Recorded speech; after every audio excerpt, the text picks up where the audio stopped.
Next agenda item would be General File 2019 Senator Priority Bill, LB 155. Mr. Clerk. Mr. President, Legislative Bill 155 is a bill offered by Senator Brewer. It's a bill for regulating privately developed renewable energy generation facilities. It eliminates provision relating to eminent domain. Introduced on January 11th of this year, referred to the Natural Resources Committee. The bill is advanced to general file. I have no amendments pending at this time, Mr. President. Thank you, Mr. Clerk. Senator Brewer, you're recognized to open on LB 155. Thank you, Mr. President. Good morning, colleagues, and good morning, Nebraska. I'm here today to introduce LB 155 on behalf of the constituents of Western Nebraska. This is my priority bill.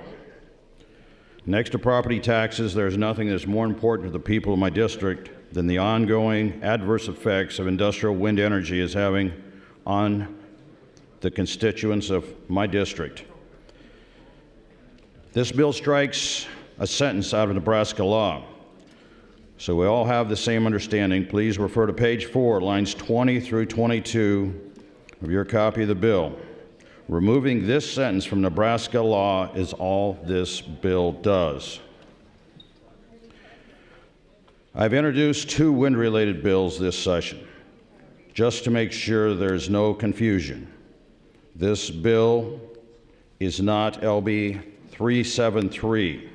LB 155 has nothing to do with county zoning of wind energy or setback distances. This is what we're talking about with LB 155. Let's say I'm a rancher and I love wind energy. I invite the privately owned wind energy companies onto my place and I sign land lease agreements with them. For every turbine they build, I receive thousands of dollars or more per year. Nobody knows how much I'm paid because this amount is concealed in a non-disclosure agreement. Like everything else with wind energy, there is no transparency. The wind farm on my place needs an interconnect or a feeder line that connects to a main grid. The lay of the land forces me to run this across my neighbor's property. My neighbor has no love for wind energy and refuses to grant me that voluntary easement of the feeder line. I get out my Nebraska statutes and I turn to Chapter 70, Section 1014.02, subparagraph 5, and I ask NPPD to build my feeder line and use their power of eminent domain against my neighbor on my behalf.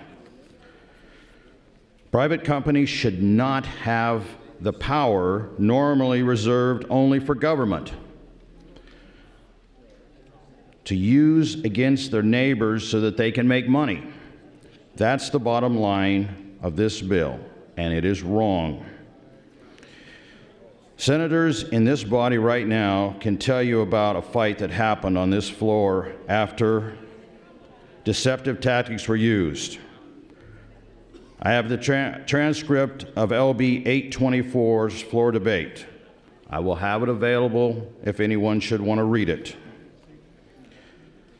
To my knowledge, this immoral law has not been used yet, but a number of my constituents you see in the balcony right now have had threats by wind companies that they will use this against them.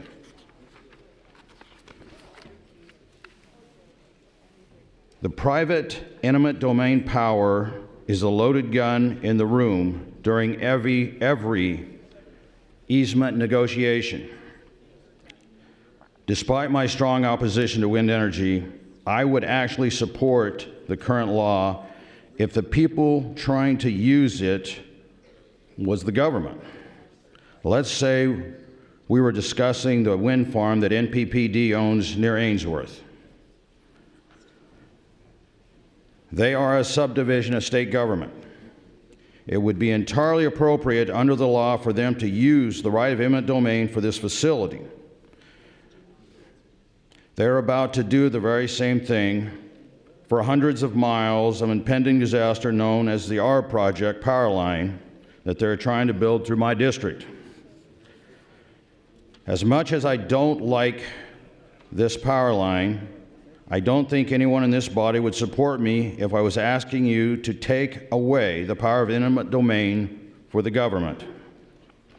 This bill does not do that, which is why none of the three power organizations sent constituents to testify against this bill in the hearing. If you doubt this, please go out to the rotunda and ask them. If Nebraska actually needs electricity that these things occasionally produce, that would be one thing. This doesn't make sense because we have over 900 megawatts of excessive generation in Nebraska, according to the Nebraska Power Association 2018 report. We have enough surplus electrical generation in Nebraska right now to power a city the size of Lincoln. We don't need electricity made from additional wind energy that can be sold to the Southwest Power Pool on a wholesale market. Again, don't take my word for it. Talk to the power companies if you doubt any of these numbers. Privately owned wind energy facilities are about one thing: making money. As Warren Buffett said, if it weren't for the federal subsidies, he would never build another one. I don't blame anyone who is trying to make money, especially the farmers and ranchers of my district. Lord knows that they could use the additional money to pay their high property taxes. You're going to hear the same arguments that we have heard for years, and I am ready for them. I have hundreds of pages of transcripts from the floor debate on LB 824 that create the law in 2016. All my bill does is make the landowner and the wind company plan, organize, and agree. My bill forces neighbors to talk to each other and reach a mutual agreement without using threats of the power of eminent domain from the government. Colleagues, I want you to ask yourself how many of you are actually affected by this. How many of you have constituents that have wind towers on their property? How many of them are living next to one of these massive wind towers? How many of you have a plan to build in your district? This bill doesn't cost any money, doesn't shut down or restrict wind energy facilities. The idea of this bill started when I did the ride before I was even elected to this office through the district. That was 500 miles to cover the entire district. We started in Ainsworth, Nebraska, where the few wind towers we have are. We continued along Highway 20 all the way to Fort Robinson, from there to Alliance to Dunning to Burwell, or to Brewster, and Brewster to Ainsworth. So along that route, we heard many issues, but the two primary were property taxes and wind energy. And it didn't hit home until the last few miles of the ride as we rode by the wind towers south of Ainsworth. 1 minute. I've made this a priority bill for that reason. The good people of my district came here today, and they're in the balcony to hear this discussion, and I'm glad they are. And I hope that this discussion will enlighten them on this body and what it can do. But understand, this is my priority bill. So those of you that want to come to the sound of gunfire, understand that there are consequences, and I am going to make this a very personal bill. With that said, thank you, Mr. President. Thank you, Senator Brewer. Debate is now open. LB 155. Senator McCollister.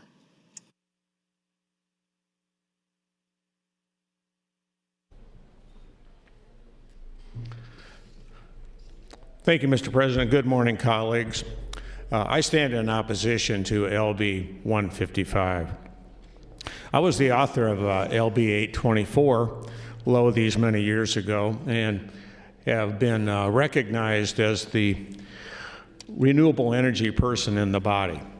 So I oppose this bill. Since this 824 passed, many good things have happened. Like what?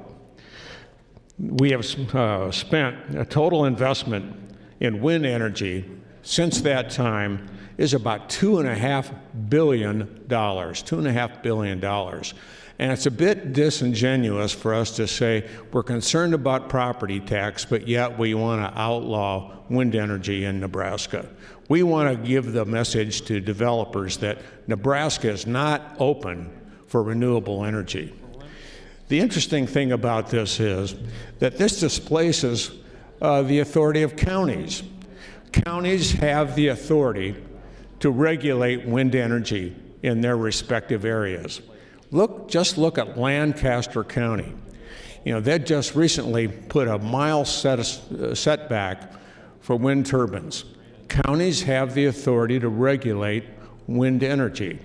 And what's going on is that Senator Brewer is trying to displace the authority of Cherry County with state regulations. Now, if Cherry County wants to regulate wind energy, no wind energy, a mile setback, 40 decibels noise limit, by golly, they can do it. They can do it. It doesn't take the state, the authority of the state, to deal with this.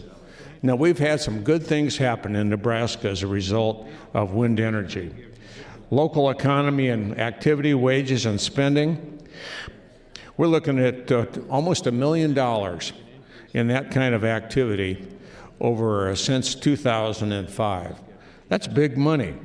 And here is the fact that we should consider. Since that time, 2005, almost $17 million in property taxes have been paid by wind energy companies. That lowers the property taxes of farmers in those particular areas. So I think it's time for us to really find out what this bill is doing. It, in effect, does virtually nothing because no developer has used the power of eminent domain to force a landowner to give access, put a power line through their property. It hasn't happened. So this is, useless energy or useless legislation, but simply gives the message that Nebraska is not open for business, and we need wind development in this state. We have the third best renewable energy, wind energy situation in the entire country. So it's incumbent upon us to allow wind energy companies, developers to come into the state, help us reduce property taxes, and make Nebraska a little more green. Thank you, Mr. President. Thanks, Senator McAllister. Before proceeding with debate, Senator Brewer would announce some guests visiting today. We have with us a large delegation from Legislative District 43 from all across the great Sandhills in Nebraska. If those guests could please rise up in the north balcony to welcome you to the Nebraska Legislature.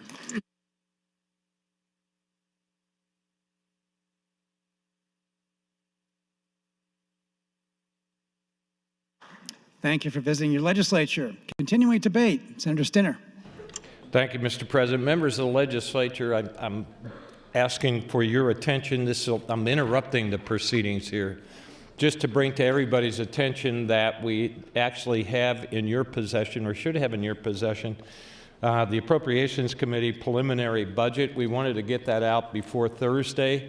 I want to emphasize it's preliminary, so the world may change on Thursday depending on the numbers. But what it does, and if you just refer to your table of contents, it lays out the committee's priorities. How we differ from the governor is on the last part of this. Our financial posture and status report is on the first, I think, page 3. You can work through some of the details, get accustomed to taking a look at it, and obviously, we're going to have a budget recommendation after our hearings that will come out. We will have a briefing for all of you to come to. But again, this is preliminary. This is for information purposes so that we can have hearings and the agencies start to understand what our decisions were. So, thank you. Thanks, Senator Stinner. Senator Lathrop. Thank you, Mr. President and colleagues. Senator Brewer, I have a great deal of respect for you as a colleague. Honestly, it's an honor to serve with you, and I mean that sincerely. And I appreciate that you have a sincere concern for a significant number of constituents that are here today. The bill and wind energy development in this state generally, and maybe to give some historical perspective, I happen to have a problem with this bill. Historically, the law was that public power had the right to eminent domain anything they needed to create electricity. They could eminent domain land, they could eminent domain anything. And so when wind developers wanted to come into the state of Nebraska and begin developing this resource in our state, we had to change the rule and say that they had to have a partnership, so every wind developer must have a partnership with public power in order to develop. It is public power's use of the eminent domain to facilitate these projects that we're talking about today. The bill as it's drafted, truly, as has been represented, it's one sentence, it's very simple, but its impact is broad. You may have in your district wind energy projects. This would say that you can't facilitate or you can't build transmission lines to the turbines that maybe all the people want, but they have to cross somebody's land to get there. Okay? This would say you can't use public power's eminent domain ability, which they want to employ if that ever became the case. They can't use their eminent domain to develop a transmission line to a bunch of willing landowners. This is going to impair the growth of wind energy development, which may be the fundamental purpose of the bill in the first place. And we need to look at two things. Public power at some point is going to be given a mandate to generate a certain percentage of their electricity through renewables. That's going to happen. As we try to deal with, and I don't know where you're at on climate change, but as we attempt to deal with the carbon that's emitted from coal plants, and the federal government ultimately says you need to have 50% or whatever percent they tell us of your wind, of your energy generated by a renewable, we're going to need transmission lines to get to whether it's solar or whether it's wind or whatever resource that may be that we're going to generate electricity with in a renewable fashion. This is going to impair that. It's going to impair it. And I will just tell you, because this isn't unlike the Trans-Canada debate that we've had in this body, which is at some point you have to ask whether or not this is the right thing to do. And these folks are in here, they're creating jobs, they are paying significant sums of property taxes to our local communities, and they're leaving behind, after one of these developments, long-term real jobs. And I think that that's something that we have to take into account as we consider a bill that I think generally will impair that development. And with that, thank you. Thanks, Senator Lathrop. Senator Brewer. Thank you, Mr. President. Well, I guess what I expected come true. We're going to disregard the truth and we're going to talk about talking points. So let's one by one counter them. First off, Senator McAllister, if this bill changes nothing, then I don't know why you're spending any time worrying about it. That is your statement that it changes nothing. It does not eliminate the ability to use the right of eminent domain. What changes here, and this is true to Senator Lathrop's point also, if it is for the public use, there is no restrictions on it. So understand, my issue is that we have private wind companies that are only in it for money, that are using the right of eminent domain to make money, and they're doing it at the expense of the landowners. So I would tell you this, that if you are one of those who takes large sums of money from big wind, you have no towers in your district, and you're going to stand on this floor today and argue this, then we're going to get into more details and talk about whether or not that's the right action or not. Thank you, Mr. President. Thanks, Senator Brewer. Senator Bosselman. Thank you, Mr. President. I guess I would like to comment also along with what Senator Brewer's talking about. When we had this bill in the hearing, not one public power entity came in and said that they've ever used eminent domain to connect anything as far as a renewable source from a private company. Okay, once again, according to public power, they've never used it. So we have something in statute, which we've heard on other bills, on other legislation, already on the floor this year, of something that's never been used. Why do we have it in statute? We need to take it out. I want to also talk to you about a couple things. The amount of property taxes coming into the state that's being paid isn't 17 million, it's 5.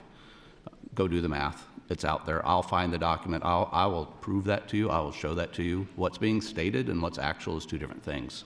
The amount of jobs that's being created in the state is people coming in from out of state, coming in, building the facilities and leaving, and then there's a couple of technicians that are left that actually do the work, which is fine. So what we're talking about is something that has not been used, is not foreseen to be used, but something that is in statute that needs to be removed because we're giving public power the ability to cross private individuals' land with eminent domain to connect a private company. So here, let's look at it another way, and this is something coming to my mind. So you live in town, and you've got your house built, and say the town has eminent domain. 2 blocks over behind you, across your house, someone puts in a supermarket. There's no roads to that thing. So now that company comes to the city and says, you know what, I need access for my customers, so we're going to use eminent domain to go across your property, right across through your place where you have your houses. Is that right? I don't think so. That's, I would say, is similar to what's happening here, is that a public power is using eminent domain for a private purpose that does not and should not be in statute. I want to read to you also something from Ernie Goss. Ernie Goss said, and this comes from, I think, his December newsletter, and I want to take a couple minutes here. How much time do I have left, Mr. President? 2 minutes 40. Okay, I'm going to skip down through a couple areas here, but basically he's talking about the, let's say, French and American prefer energy taxes to be hidden by subsidies and managed by government enterprises. The latest U.S. DOE data from 2016 show that electricity producers in the U.S. receive $15 billion in subsidies, with approximately $6.7 billion going to renewable energy. Thus, despite accounting for only 17% of electricity production, renewable electricity producers receive almost 45% of all subsidies. So where do the subsidies go on renewables? It's a generation.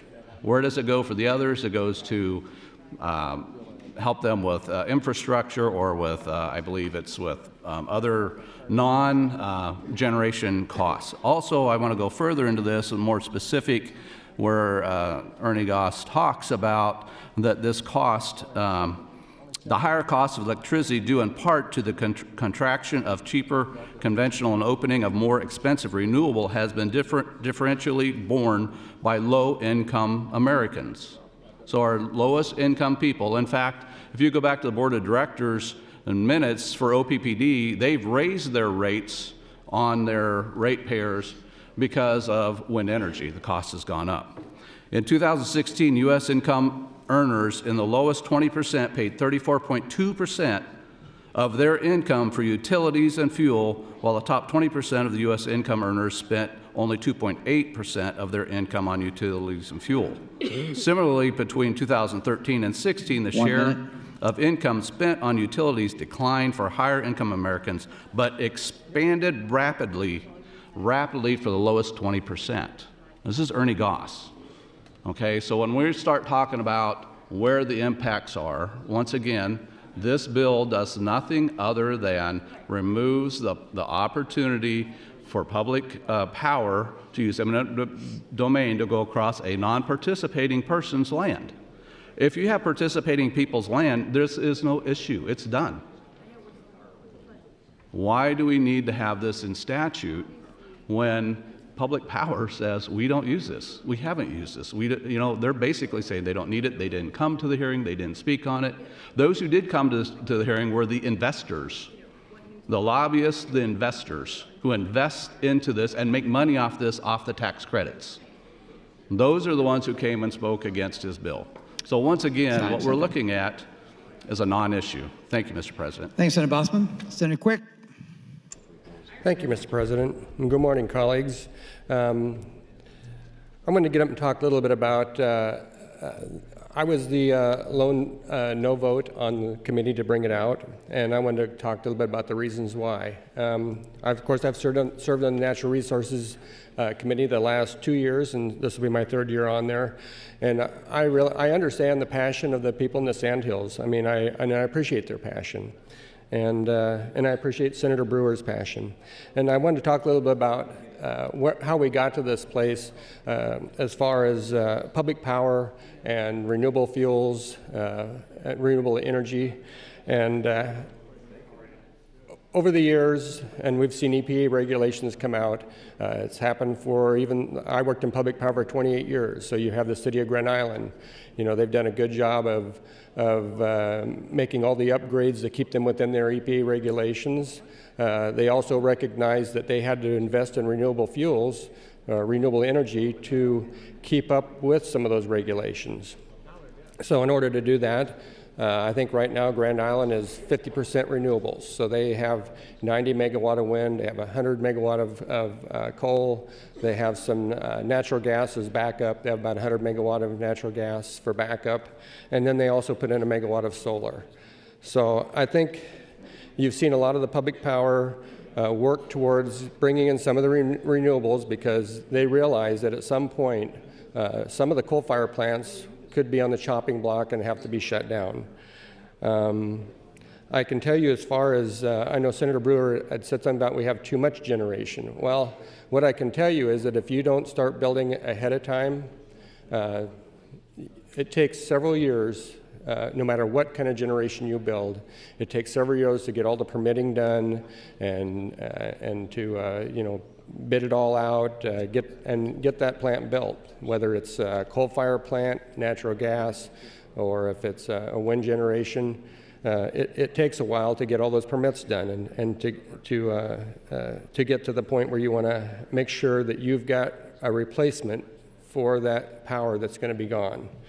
And I think the last, when I talked to our utility director in Grand Island, that the Grand Island coal-fired plant may be looking at another 15 years at the most before it's moved out, and they're trying to find ways to replace that energy now.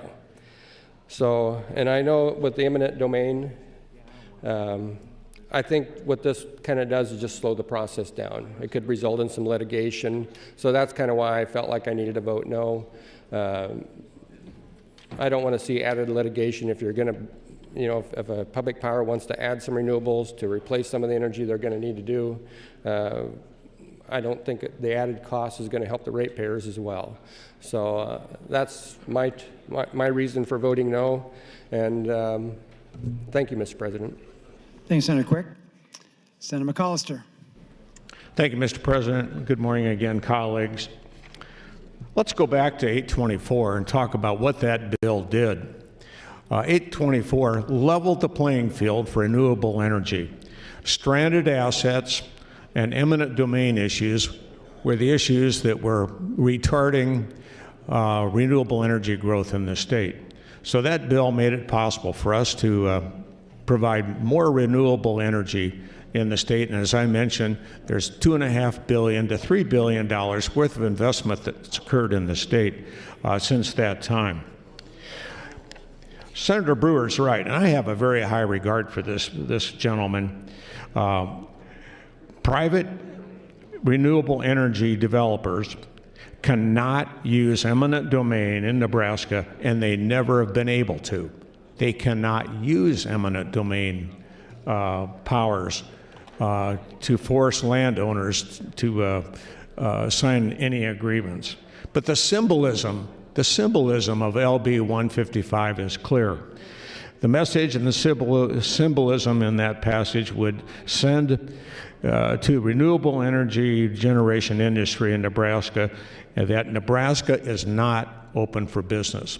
Here we have the third best renewable energy facilities or capability in the country, and we would be restricted in some way from developing that energy. What some people also think is that it's easy to get a permit to build a renewable energy facility, a wind farm or a wind in Nebraska, and that's not at all the case. Commercial wind energy facilities located in Nebraska requires 52 governmental permit reviews. Like what? What permits are we talking about? U.S. Fish and Wildlife Service, U.S. Army Corps of Engineers, U.S. Federal Aviation Administration, U.S. Environmental Protection Agency, U.S. Department of Commerce, U.S. Department of Defense, the U.S. Department of Energy, the U.S. Department of Agriculture, U.S. Federal Energy Regulatory Commission. Well, how about state agencies? Many agencies in Nebraska as well require a permit. Like what? Nebraska Department of Revenue, Nebraska Department of Environmental Quality, Nebraska Department of Aeronautics, Nebraska State Patrol, Nebraska Game and Parks Commission, Nebraska Department of Agriculture, Nebraska State Historical Society, Nebraska Department of Roads, Nebraska Power Review Board, and also the counties. And that's the point we really need to make. If Cherry County wants to limit wind energy development in that area, by golly, they can do it by a vote of the county board. But heretofore, the county board has not chosen to do that. And so then efforts are made to take the effort to retard wind energy development in the state to the state of Nebraska in the Nebraska legislature.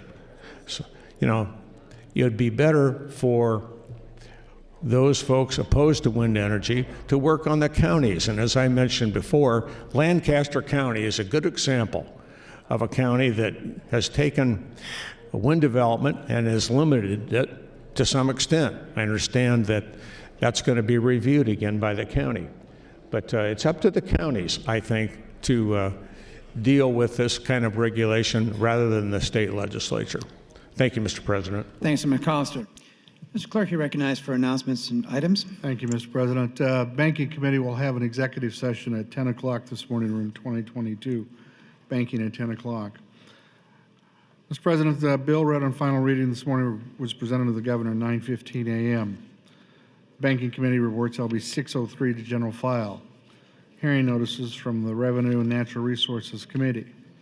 Enrollment and Review reports the following bills correctly engrossed: LB 22, LB 60, 74, 111, 200, 256, 302, 307, all reported correctly engrossed. Amendment to be printed, Senator Pansy Brooks at 536, new resolution LR 32 by Senator Pansy Brooks, that will be laid over. And finally, additional hearing notices from the Natural Resources Committee. And last, Mr. President, appointment letter with respect to an appointment to the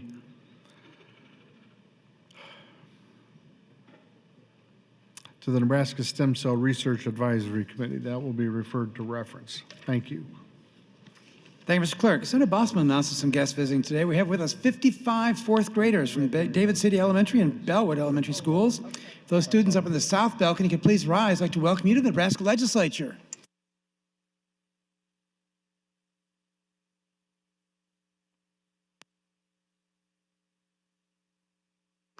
Continuing debate on LB 155, Senator Friesen.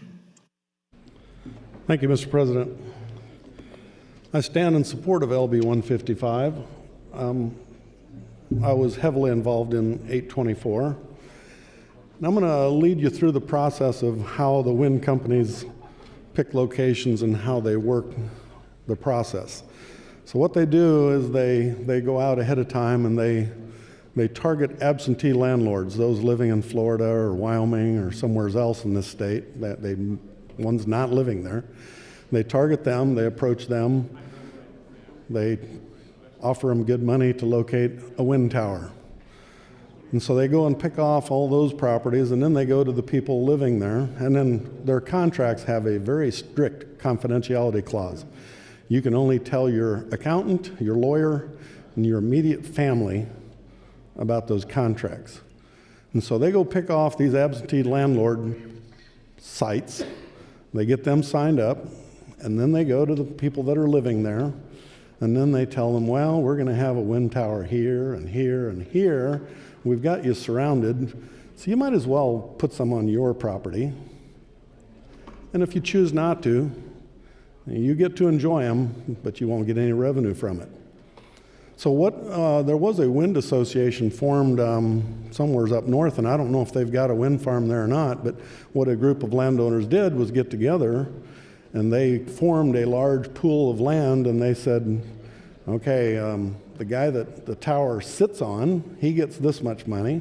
If you're within a few miles, you get a part of that, and then if you get further out, you get a little bit more of that. So everybody got a little money out of that. I think that process worked well, but I don't know if there's a wind farm there or not. I couldn't tell you. What this bill will do, basically, and I look at it, the same thing kind of happened up in the Bakken oil fields, I think, when that was developing so rapidly up there. One landowner, he gets the oil wells, and so he got paid big bucks. But everybody got some revenue off of it because they do horizontal boring. But then when they wanted to do the collection pipes that collected the natural gas, that's when they ran into, you could almost call it a range war there. Because when they wanted to use eminent domain to put those pipelines across somebody's ground, they had to use eminent domain to get that. So it turned into a big fight until they finally all sat down together, and they took away the eminent domain, and they just purchased the right to cross that ground. And so you may not have oil wells on your farm, but you let them lay get the gas pipelines right through your property, but you got paid very well for that. And the opposition went away. And they put in gas lines, and they needed to. They couldn't flare it off anymore. There was too much gas being burned off. The same principle applies here. If those people, if you can buy your right-of-way, that easement, for the right price, people will let them go there. And they can negotiate price, but when you have that threat of eminent domain, it doesn't leave you much for negotiation. And I think as far as the sites go, I mean, I still think the possibility that we'll not stop expansion, but it'll spread a little bit of that revenue to those people who maybe don't want a windmill on their farm, but are going to have to be required to have a transmission line.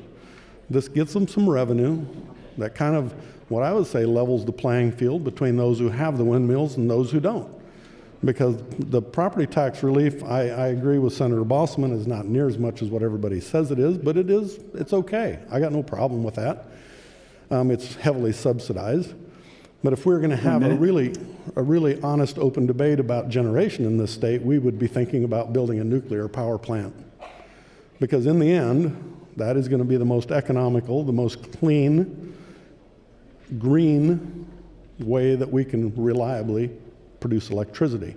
Because with the generation of wind farms comes more natural gas generation, which someday will run short of supplies. It's like any other commodity. So currently we have three sources of generation. We have wind, we have natural gas, and we have coal. And it's one of the most inefficient systems we have. So we need to pick a direction and focus our resources. Thank you, Mr. President. Thanks, Senator Friesen. Senator Albright. Thank you, President Foley, and good morning, colleagues. Good morning, Nebraska. I serve on the Natural Resource Committee, and I've listened to this subject for the last 2 years. Each and every time wind comes up, NPPD is present. This last time, because LB 155 was on the agenda to speak about, we have a room full of ranchers that have taken time away from their ranches, the cattle, some are even calving, and have filled the room. We're there for a number of hours taking testimony, and I was very troubled that Nebraska Public Power was not present in the room.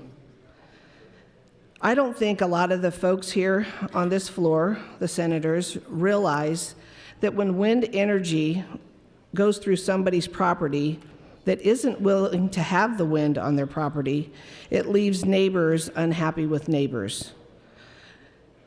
You know, it's another thing to understand the sandhills that when you disturb that ground, it's very difficult to bring it back, and that is their livelihood, you know, raising cattle so that we can eat. But more importantly, when we talk about the property taxes, you know, we have some ground in Holt County that we have some cows on, and we haven't seen a reduction on our tax bill since the wind's been up there in Holt County. And when I have listened to these folks come in and testify, it seems to me that they all seem to get along up there and want to try to rectify what's happening.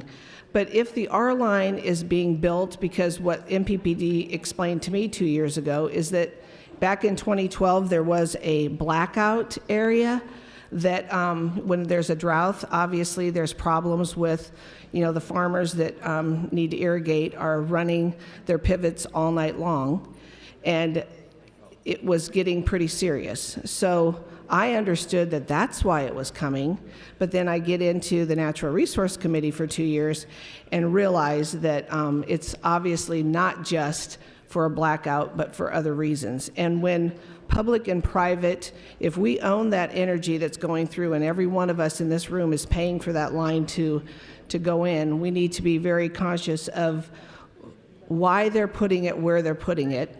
I'm quite certain they've studied and done lots of engineering studies on where they should go, how they should get from one end to the other. But it leaves me a little disgruntled thinking that that they're going through an area that we've probably had more people in the Natural Resource Committee, most all are sitting up in that balcony, fill that room than any other subject we've talked about in 2 years. So I do stand supporting 155. I do believe that we need to listen to the folks that come from far and near about how they feel about certain things that happen, and we need to help control that issue. I'll yield the rest of my time to Senator Brewer if he needs some time. Thanks, Senator Albright. Senator Brewer, 1 minute 30. Thank you, Mr. President. All right, the next issue I'd like to go into, because evidently we're going to talk wind top to bottom. So if we're going to do that, we're going to dig up all the bad along with the good everybody wants to tout. And to do that, we need to talk about the number of megawatts of electricity last year, which is roughly 3,600,000. Those are subsidized at $23, which comes to 82.8 million. That's how much of your tax dollars is going into what we call a government subsidy. So it sounds great in theory, but understand that every one of those towers is consuming your tax dollars. The other thing is we're going to talk about, because evidently that's what people want to do, how green those towers are. And if you haven't been around one, and those that get on the mic should be, because if they're up here talking about the benefits of wind energy, then they better understand the significance of those towers. If you've been around those towers, understand that they are now 600 feet tall. The wingspan of those cover 2.5 football fields. The speed of that blade is 180 miles an hour.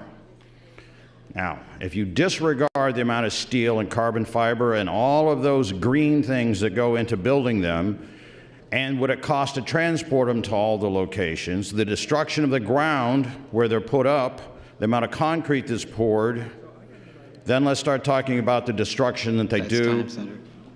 Thanks, Senator Brewer. Oh, I'm sorry. You're next in the queue, Senator Brewer, and this is your third opportunity. Thank you. So I was saying, the next issue we need to talk about is the towers themselves. Right now in Nebraska, we have over 800. Now, a lot of people wanting to beat up on Cherry County.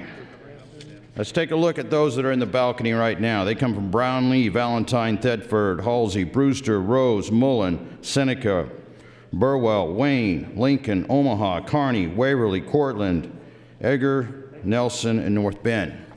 So this is not a Cherry County problem. renewable energy is anything but that. And the fact that Senator Quick wanted to use the term renewable fuels as a reason to justify this is really wrong-headed in that it's not being honest with what we're talking about here.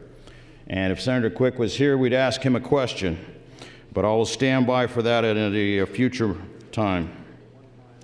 One of the things I would like to ask, Senator McCollister is here. Senator McCollister, to the mic. Senator McCollister, you yield, please. Yes. All right. Let's start by talking about decommissioning. Can you explain to me the process of decommissioning these towers? Yes, I can, Senator Brewer. When an application is made, there also has to be a decommissioning plan as a part of that original application. Can you give me a copy of one? No, but I bet I could. Why don't you get to work on that, because I'm going to need to see one, because right now everyone who's got a tower tells me that that is part of that non-disclosure part that they can't have access to see. Now, why is decommissioning an issue? Let's take a quick look here. Nebraska Public Power has built some wind towers over the years, and right now we are at, in one case, 8 years of the life. The other is at 15 years of the life of them. The Kimball Tower was built in, Kimball Towers were built in 2002, decommissioned in 2017. Keep in mind, the towers are still there. That's the whole point. There'll be a point where the counties who love to pick up the gravy train from these towers, the counties are going to have to be the ones that answer to the question of who's going to tear them down, who's going to decommission them, because there's a shell game going on where the companies that build them all of a sudden change ownership, and then they sell to someone else, and pretty soon there's no accountability back to the original landowner and the company that built these wind towers. So guess what? At some point that county is going to get that bill, or they're going to be these behemoths to the greed of man that everyone will get a look at for generations to come. Still waiting for Senator Quick to come back to answer questions. The questions would be, he said that they're 50% renewable. Well, I got to admit, I have not seen a lot of wind towers around Grand Island. So I'd be anxious to see where that 50% renewables come from. I'm guessing they're not wind renewables, or they're wanting to put towers somewhere else and then use the power from them. And I do think it's ironic that he worked at a coal-fired power plant and he's here supporting renewable wind that's going to put his coal plant out of business. But maybe somehow I missed the point on that one. So we're back to the wind towers, over 800. The plan is to build almost that many more, 160 plus just in the southern part of Cherry County. Now, we've had our brush-ups with NPPD on the issue of the R-line. And if you're not familiar with the R-line is the largest power line that they make. They will start in Sutherland, and instead of making a direct line to Neely, 1 minute. it makes a dogleg north into the Sandhills, 100 miles out of the way, into the sandhills that are so fragile that using bulldozers, cranes, or anything else will disrupt them for all the years that we're going to know these sandhills. So this was for one purpose, because ironically that wind farm is in Thetford, and where does the R-line go? It goes to Thetford and then makes a hard right and goes to its destination in Neely. So that was one reason that line is built. Between the line and the wind towers, they will kill thousands of birds, but no one seems to care because they're green. They're good, obviously. So I would just ask that you get smart on wind before all of a sudden you support it. There are some benefits to renewables, but wind energy is not one of them. Thank you, Mr. President. Thanks, Senator Brewer. Senator Bosman. Thank you, Mr. President. We'll touch on a couple items that were talked about already, I think, on the mic. I believe, if I'm not misunderstanding, that a renewable facility cannot be built unless they have a power purchase agreement, a PPA. And if they don't have PPA, then a public power isn't going to connect them because there's no place to go with that power. So that's one thing. Again, we're talking about back to the bill and not off onto other tangents, is that eminent domain by public power is not needed One, they say they've not come in and said that they've used it. And two, you just have the contracts like everybody else does, and you don't have this issue at all. The other thing is it actually where the best wind is in the United States is on both coasts, not in Nebraska. Both coasts produce better wind, more consistent wind. Actually, if you go offshore, that wind blows consistently, and that is the optimum place to have wind facilities if you're going to build them. What happened in Maryland was a company came in and built their wind turbines up on top of a mountain, didn't have a power purchase agreement, and there was no interconnectivity there with the public power or with the power utilities because there's no place to go with power. So we don't want to see that happen. So we're back to the need actually for the eminent domain to be used. I wanted to say renewables got 62.6% of all tax incentives in 2016, but only produced 12.1% of all energy production in the United States. We're talking, let's see, from 2018 to 22, wind-only production tax credit expenditures will be $24 billion, which represents almost all total renewable sources, which is $25.8 billion. For 2019, they project $4.5 billion of our tax money in production tax credits to be given to wind only, in production only. And I want to skip to one other thing here real quickly. NERC published a study in December 2018 to look at risk to various areas in the United States if plants, coal and nuclear, had accelerated plant closures. That is, they looked at a stress analysis of 10 different areas of the U.S. to hypothetically see what would happen regarding margins in different areas for electricity. NERC was careful to point out that the study was intended only to be a risk identifier, not a predictive forecast, stating the scenario was selected nor for its predictability or probability, but to illustrate unlikely but possible system stresses by mining recommendations. From this unlikely scenario, the system can be made more resilient and unexpected or rapid changes to the generation resources mix. What they did in the scenario was to look at accelerating a shutdown or a closure of a coal or nuclear plant in an area. They looked at base load projections for 2025, and they tweaked their model to see what would happen if the baseload generation was shut down in 2022 for that area. Interesting, the study, as we call it, at-risk informed study, that of the 10 different areas in the U.S., 6 areas are essentially resilient enough and could handle the accelerated shutdown. However, 4 areas in the U.S. in their model show that new resources would be required to accommodate large-scale generation retirements completed in this stress test. SPP was one of those, and SPP is Nebraska, was one of those areas that indicated risk for meeting peak demand. Again, the study is strictly a stress test. They point out it is highly unlikely these scenarios will occur, but just making recommendations to make the system more resilient to unexpected rapid changes to the generation resource mix. Let me tell you what just happened in Minnesota. 1 minute. Just a couple weeks ago, Minnesota went to brownouts. Why? It was sub-zero, the wind wasn't blowing, the sun wasn't shining, they had natural gas facilities that couldn't produce enough power on the grid, so they went out to customers, to people, and told them turn down your thermostats. That's what's happening. We have to have baseload generation. We cannot continue to increase the costs to those that need of the lowest income. Here again, this bill only eliminates the public power using eminent domain on a private individual to connect a private company to their power lines, and that's not needed. All they need to do is negotiate out contract.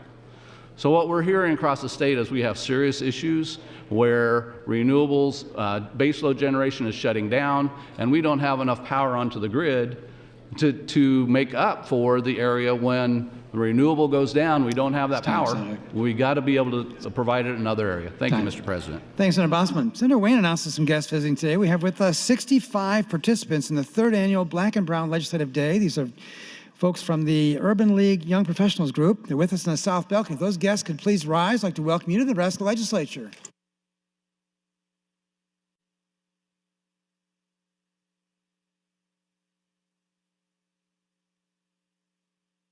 Continuing debate, Senator Wishart.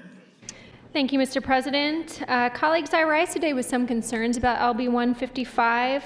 I'm hoping that after discussion today, we will be able to find some common sense solution that will address landowners' concern about the private companies using eminent domain, while also addressing the concerns that I have with this bill. And again, I'll continue to listen and see if those concerns are lessened, but my concern is that we're moving in the wrong direction in terms of development of renewable energy in the state when we're already really far behind where I see we should be. I do want to point out that while we've been talking a lot about wind energy in the state, and perhaps we're talking about that because that is one of the premier resources we have in Nebraska, being number 3 in the world, in the country, and having gold standard wind. I did want to point out that when we're talking about, what we're talking about today is all renewable energy generation facilities. So that also includes solar, geothermal, biomass, landfill gas, or biogas. So we're talking potentially about the ethanol industry, potentially talking about solar energy as well as other bioproducts that can be used with anaerobic digesters, and the infrastructure needed to make sure that we can get energy from one point to another. I will say as well, I've been hearing a lot today that landowners have brought this bill with concerns for Senator Brewer, and I know he's always really good about listening to his constituents. When I spend every year, I'll go out and help out with cattle branding season in June or in the fall. And when I talk with ranchers, most of them talk to me about the benefits of having the ability to add this additional source of revenue to their mixture, especially when they're dealing with high property tax issues, and in terms of the farmers I talk to, when they're dealing with low prices for the current commodity crops that they grow. So one of the concerns I have is that the constituencies I talk to in rural parts of the state actually really support the investment in renewable energy. And then I wanted to step back and just talk broader about this issue. You know, I ran for office first and foremost based off of excitement about the potential that this state has to be a leader in clean energy in a time when this world is moving in the direction of utilizing clean energy sources. I find it really disappointing, especially as someone who plans on spending the rest of my life here and building a family. I find it really disappointing as a state that we are not treating the resources that we have here that are vast when it comes to ethanol, when it comes to solar energy, when it comes to utilizing the vast amounts of manure we produce in this state to turn into energy, when it comes to wind. I find it really disappointing that we are not valuing those resources the way that other resources have valued their fossil fuels, which at this point are becoming fossils. And I don't think anyone's going to deny. We are moving globally in the direction of clean energy. We are recognizing the need to move quicker than we have in the past in that direction. So why as a state will we not be doing everything possible to say we are going to be that future energy producer where we're not only producing energy for ourselves and becoming self-reliant on homegrown energy. I mean, think about the security of being able to produce our own energy and not have to rely on anyone or anything else in terms of our own energy resources. Think about that security. And then think about the fact that we have resources that we could export to other states and make money off of that, the way that Wyoming has been making money for generations off of their coal production. So it is really concerning to me that I feel like I'm standing here and I'm hoping that we can find a solution, but I don't think we should be going in anti-business, anti-renewable energy direction. Thank you. Thanks, Senator Wishart. Senator Klowski.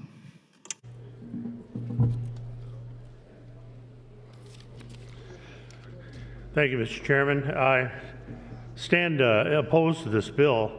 I I've listened to the things that have been said as far as private renewable energy development cannot use this eminent domain, as well as the passage of LB 155 could be problematic for all transmission development, and most importantly right now, a symbolism of LB 155's language. Nebraska is not open for business. Now, from that perspective, I think we can improve upon all of that with some clarity of thinking, and as Senator has just spoken to that issue, Senator Wishart, trying to bring about some changes that would be very positive for the state and for all of us in this body. Let's be clear, the message and symbolism that the passage of LB 155 would send to the renewable electric generation industry in Nebraska would blunt that Nebraska is not open for business. Over the past decade, private renewable electricity generation companies have made investments of over $3 billion in projects in Nebraska. These investments have resulted in thousands of jobs during the construction and operation phases of these projects, alongside hundreds of millions of dollars of spending and economic development flowing into the local communities where the projects are located. LB 155 is not a bill we want to pass. We do not want to send the message that we do not want further investments and economic activity from renewable energy generation facilities in our state. Thank you, Mr. Chairman. Thanks, Senator Klosky. Senator Marfeld.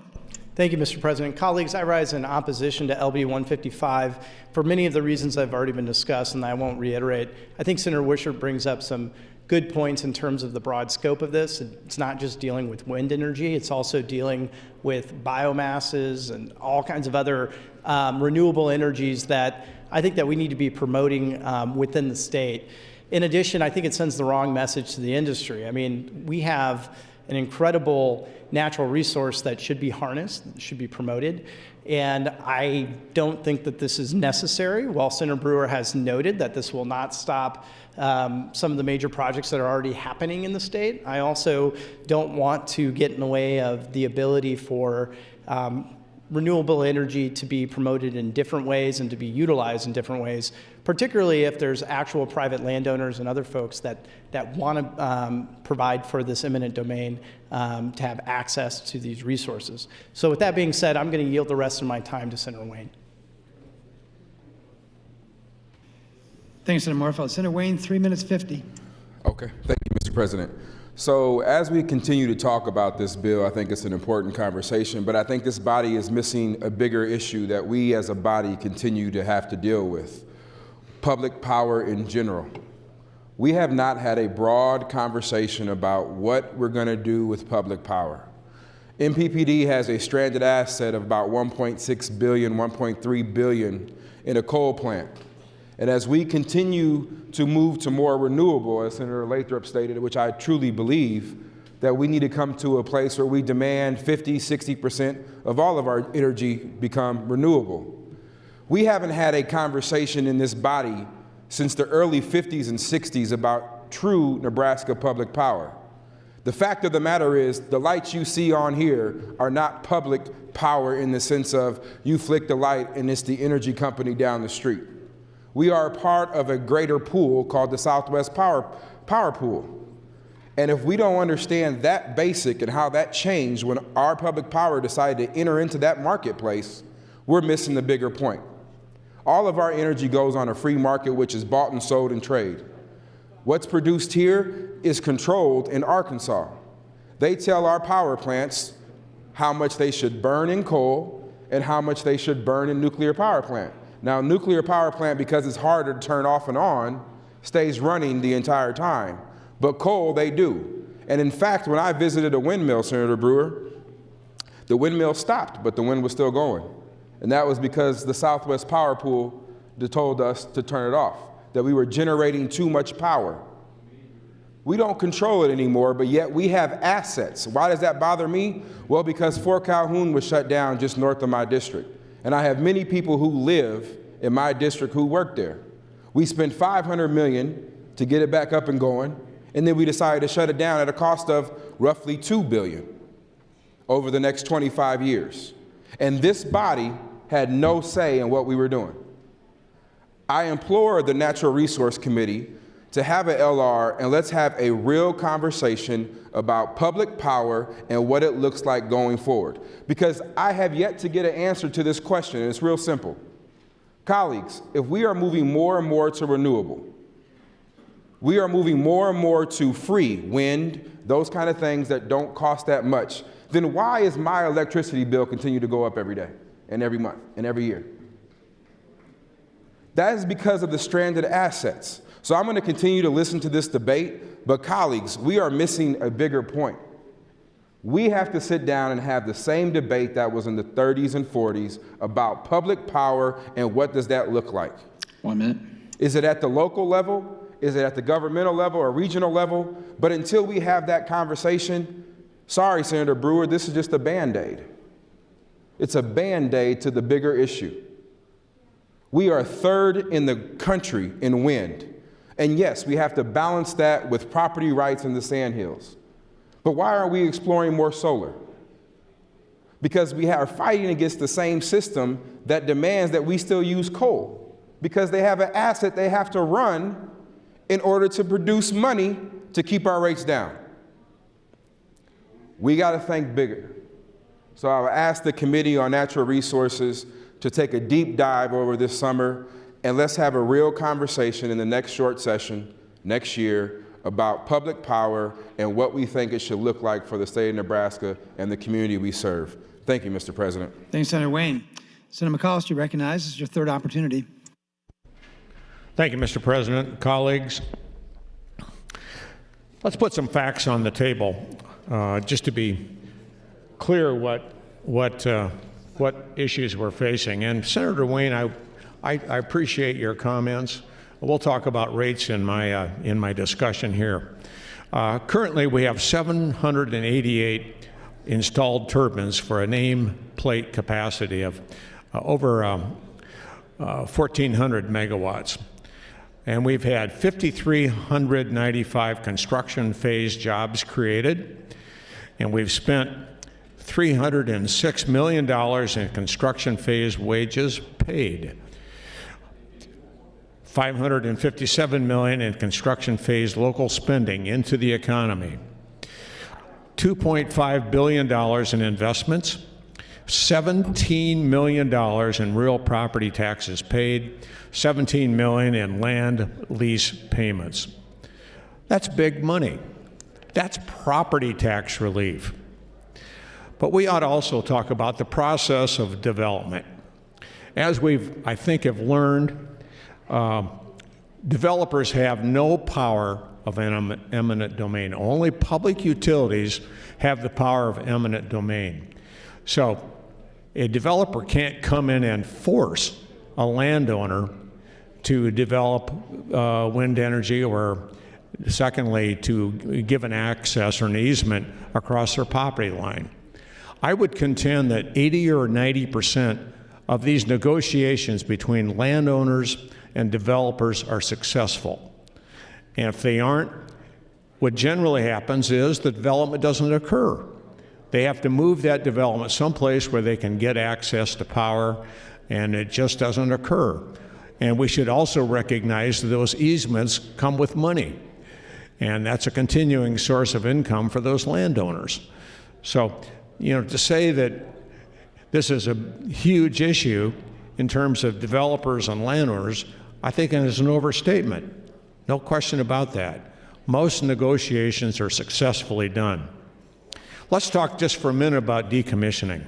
What generally has occurred in Nebraska is when, rather than decommission a particular project, they just revitalize that project. They put in more efficient turbines, maybe relocate some of the turbines to more favorable positions. So I don't think that much in terms of decommissioning has actually occurred in Nebraska. They simply revitalized those installations with better turbines and perhaps more efficient blades. Rates. Rates is an issue, particularly in Nebraska. And I think Senator Wayne outlined the fact that the OPPD rates are much influenced by the closure of the nuclear plant. I don't argue the point that wind development has occurred because of the extra payments the federal government has paid to developers. That has occurred, and it's a simple fact of life. And so, what can we do about it? Well, the developers have used those payments, and they've created a great many turbines in Nebraska, and it's been good for rates. Rates in Nebraska have held steady because of low-cost wind and solar energy. And since there is no fuel component cost in renewable energy, those rates are actually lower than some of the coal-fired plants in the state. 1 minute. And I think that's been a good thing for Nebraska ratepayers to have that kind of savings. I'm anxious to continue the conversation. And I hope that we can come to a good resolution of this issue. Thank you. Thanks, Senator McAllister. Senator Groene. Thank you, Mr. President. I came to this body 4.5 years ago as a big fan of public power. I'm still there, but it's waning because of some of the things that have been happening lately. They don't act like a public body sometimes. They act like a free enterprise, and they use the abilities and the powers that a public body entity has for free enterprise purposes. Well, I have the Sutherland Power Plant, one of the top 50 in the nation fossil fuel. Well-paying jobs. Wind hurts that. I have the Union Pacific Railroad classification yard, biggest in the world. They haul coal. Wind, subsidized wind, hurts that. Global warming, whatever you want to call it. We've had great rains the last 3 or 4 years, have nice snow cover on our wheat fields this year. If this is global warming, we like it out west. It's been good for us. Don't use that as an excuse, some theory to support inefficient energy production and to use my tax dollars to do it. My first year down here, I fought and filibustered a wind energy state subsidy on top of the massive federal one. We beat it, filibustered it, killed it. It would have caused another $55 million, $75 million in our budget hole. We killed it. They told us they'd never build another windmill if we didn't pass it. Guess what? They built 700 new windmills since then. Greed. Economic development, phooey. Senator McAllister mentioned $3 billion or so in investments.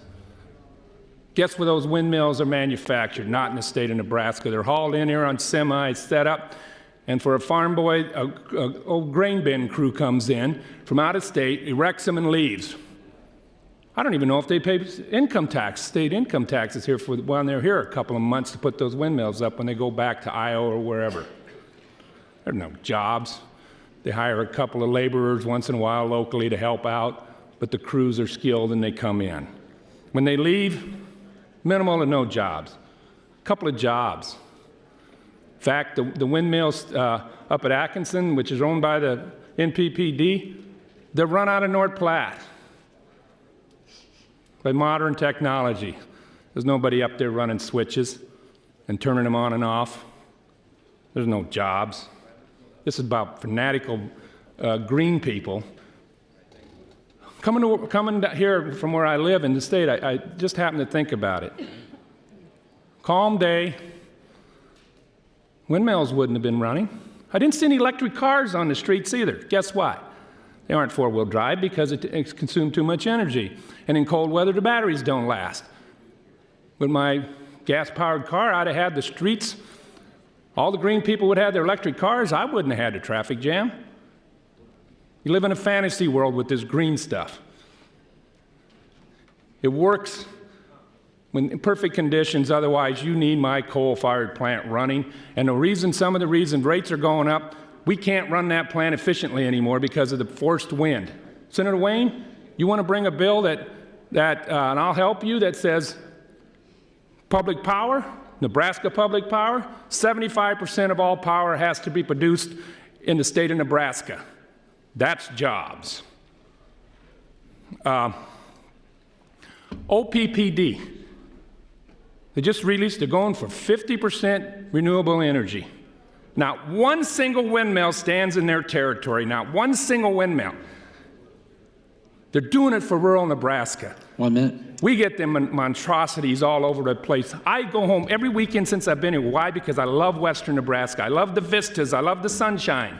I love the green grass in the spring when it ever gets here again, on those grasslands, on those sand hills. Don't come out of Omaha and Lincoln and tell me I got to look at them damn things. All right? Quit doing things for us. Leave us alone. Green. Am I mad? You darn right I am. Senator Brewer is absolutely right. They are a public entity.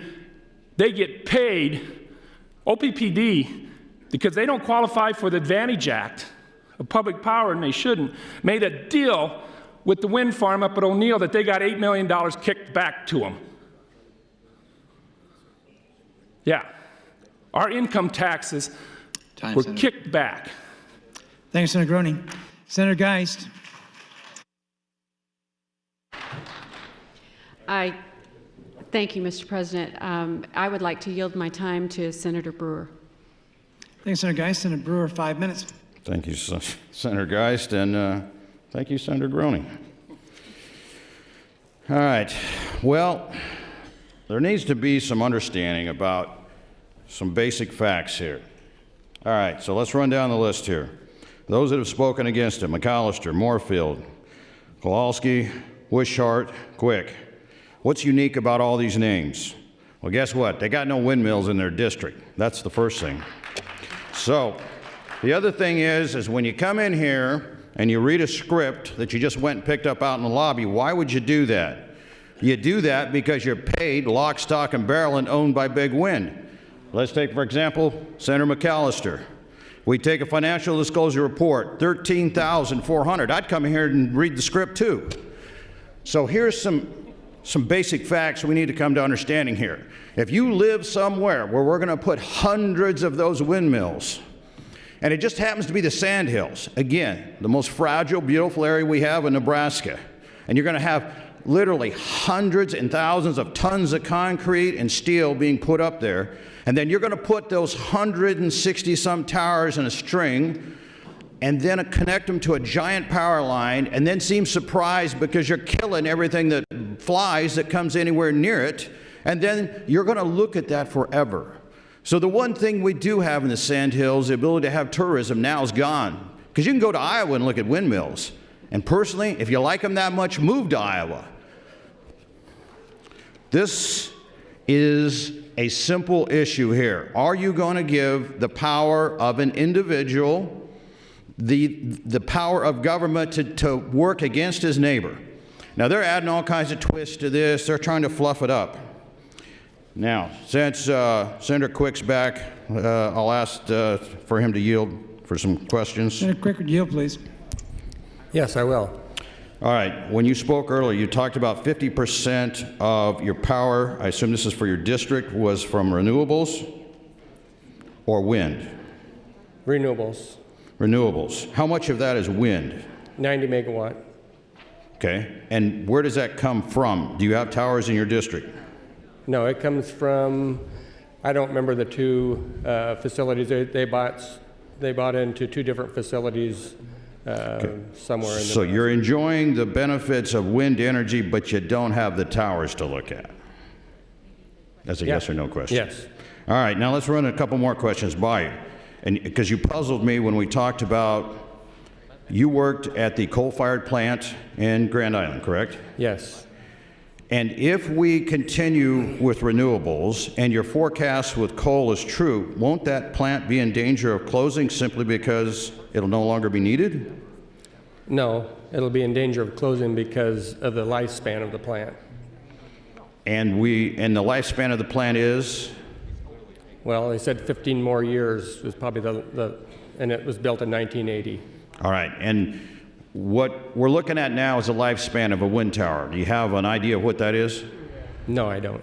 All right, well, we're going to say it's almost the same. 15 years of this experience we've had with the ones that we're now looking at decommissioning. Our problem is that we're going to have all of these towers that were built in the mad rush that are going to come due, literally almost the time, in this same cycle. And this beautiful wind energy, renewable energy, is now going to have to either build an equal number of towers or completely, as we've said, retrofit these existing towers. The problem is, as you add bigger and bigger turbines, bigger and bigger blades, you can't use the existing structure. You're going to have to put a bigger foundation under it. All right, next would be, are you familiar with the decommissioning process as we talk through this? Somewhat, but not. Okay, so my question, and I still haven't got a copy of this decommissioning document, which I need so I can better understand how we're going to take these things down when the time comes. How do we remove these giant foundations that we put them on, and how all that works? Because the concern is, say you do have a wind tower on your place in the middle of wherever, and that engine that drives this all of a sudden has problems, and it comes apart and starts a fire, and it burns however many acres. Once it's off your ground, then who's liable for it? That's all hidden in this agreement that is a non-disclosure agreement. Can you see how that might make people nervous? That's time, Senator. Thank you. Thanks, Senator Brewers. Senator Albright. Thank you, President Foley.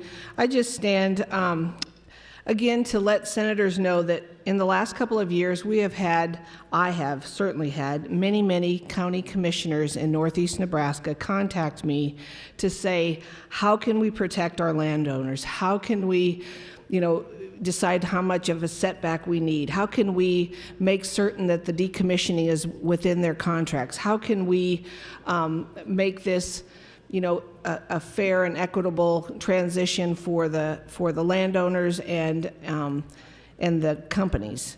Well, I'll tell you what, I do want to, because a lot of these, you have to understand, in these areas in northeast Nebraska, a lot of these commissioners do not have a planning board.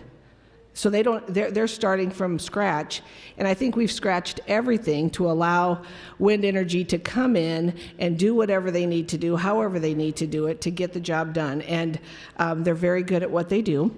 But I do want to share with you just quickly a testimony from Douglas Nelson, who happens to be from Wayne, who was absolutely in favor of LB 55 and came and spoke to the Natural Resource Group.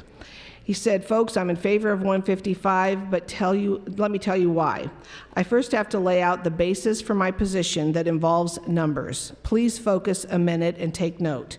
To begin, do you know what a megawatt is? It's 1,000 kilowatt hours.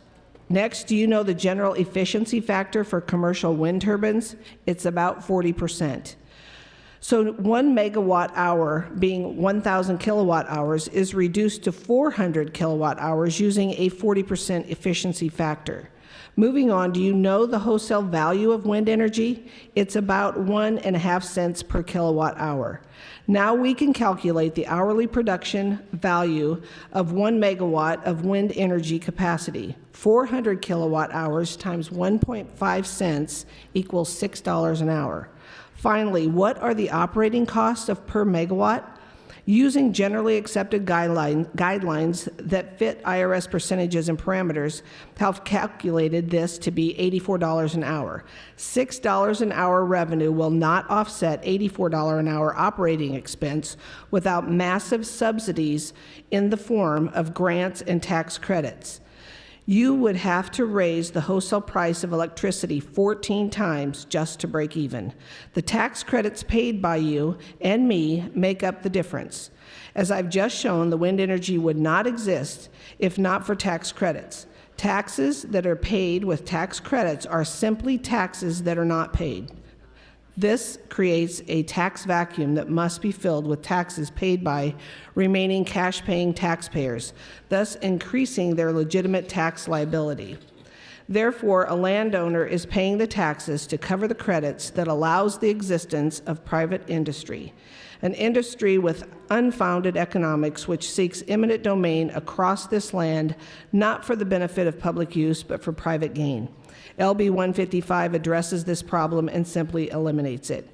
Again, you know, while I was sitting in the meeting rooms during all of this discussion, at the end of session last year, I went home and sat on my front porch, and I was able to see red flashing lights from Dixon County all the way to the other side of, let's see, Dixon, Thurston, Wayne. They actually had it in Holt County. I mean, I can't go see all the way to Holt County, but I know that all the way to the end of Wayne is where my district ends. I have 3 counties up there, Thurston, Dakota, and Wayne. And the lights are flashing throughout that whole county. Now, I could have sat on my porch before and saw no flashing lights. 1 minute. If, in fact, you know, they say Facebook's came to Nebraska, and it's a wonderful thing, and it is, and thank you, Facebook, for coming to Nebraska. And if that was the only reason that we had those windmills up there so that we could service Facebook and any other business that came, okay, that's part of it. But you have to consider what you're doing to the people whose lands you're going through. Everybody who signed a contract cannot say anything ill of it. If they do, they're going to have a piece of yard art for many years to come. And quite frankly, I'm more concerned with the decommissioning of a lot of these turbines because, you know, you want to leave your land to your children, but your children are going to have to figure out where are they going to come up with. I started to hear $200,000 to decommission. I've heard $600,000 to decommission. What's it going to be 15 years from now, $1 million or more? That's time, Senator. Thank you. Thanks, Senator Albright. Senator Merman. Thank you, President Foley. Colleagues, I stand in support of LB 155. The intent of this bill is very clear.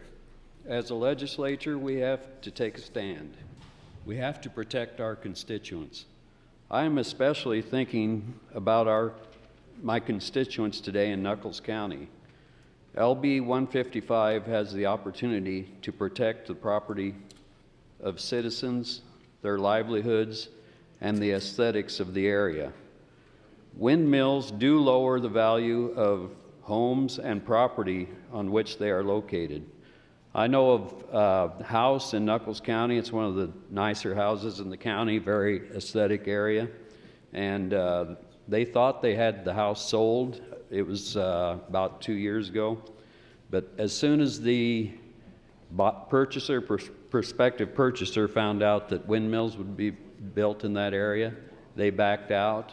And now the asking price for the house is I think last I heard about half they're asking what they were back at that time. And it's all because of the windmill developments in that area. So, excuse me, that was in Webster County because the windmills are in Webster County and come right up to the edge of Nuckolls County.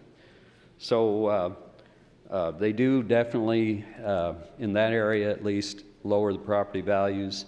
And so any property tax relief that may be coming from the windmills is all negated by lower property taxes because of the problems with the aesthetics and possible health problems from the windmills. So I will yield the rest of my time to Senator Brewer if he'd like it. Thanks, Senator Merman. Senator Brewer, 3 minutes. Senator Groene. Senator Brewer. Senator Merman, you're using time to who? Senator Brewer. Senator Brewer, 3 minutes. Good answer. Thank you. All right, real quick, let's run through. I don't think people understand the sheer volume of what we're talking about with the projects that are on the books right now. These are under constructions without a PPA. What's a PPA? That's a power purchase agreement. We got 100 turbines that are going into the Niobrara wind farm near O'Neill. We got 150 turbines coming in to Saline and Fillmore counties. We got 40 turbines coming in to Thayer County. We got 40 turbines coming in to Milligan near Saline County, 168 turbines in O'Neill. Neely area, we've got 55 turbines that will be coming in, or projected to come into Lancaster or northern Gage counties. 54 turbines, part of the Burr Ridge Wind Farm in Otoe County. 50 turbines coming into Cedar County. 133 turbines coming into Knox County. This is in addition to the ones that exist now. Approximately 1,000 turbines are planned in the Wildcat Ridge Wind Farm in Banner County. 1,000. 157 turbines are projected for Cherry County, the Cherry County Wind Farm, which is Blue Stem Energy, and that is in the southern portion of Cherry County near Thetford. So for a minute, you got to stop and take a deep breath and just visualize what Nebraska is going to look like with this non-stop wave of wind farms everywhere. There's not a lot that we can brag about in Nebraska. We don't have mountains. We don't have Great Lakes. We have none of these things. What we do have is some natural beauty, especially in the western part. 1 minute. But what we're going to do for a few dollars, and in reality, if you look at the big picture, that's what it is. We're going to sell our souls to the devil. The money is going to go to the Southwest Power Pool. It will leave Nebraska. So we're going to ruin how beautiful Nebraska is to give power to other people. Think about that for a moment. We will sell our souls for a few morsels here and live with it forever. Thank you, Mr. President. Thanks, Senator Brewer. Senator Hughes. Thank you, Mr. President. Good morning, colleagues. I've been hesitant to engage in this, but there are a few things that I would like to talk about. If you'll notice the committee statement, I was not voting to get this bill out of committee. I'm not a fan of wind, but I'm not a foe of wind either. The concerns that I have are different. Private property rights are very important to me as a landowner, but also what I want to do with my land, not what my neighbor can keep me from doing to my land. The question is, we work together. There are probably just as many individuals from Cherry County that comprise Cherry County Wind Association that want to build wind generation in Cherry County, as there are people in the balcony and out in the lobby who are working to oppose that. This is a local issue. This is a zoning issue in Cherry County.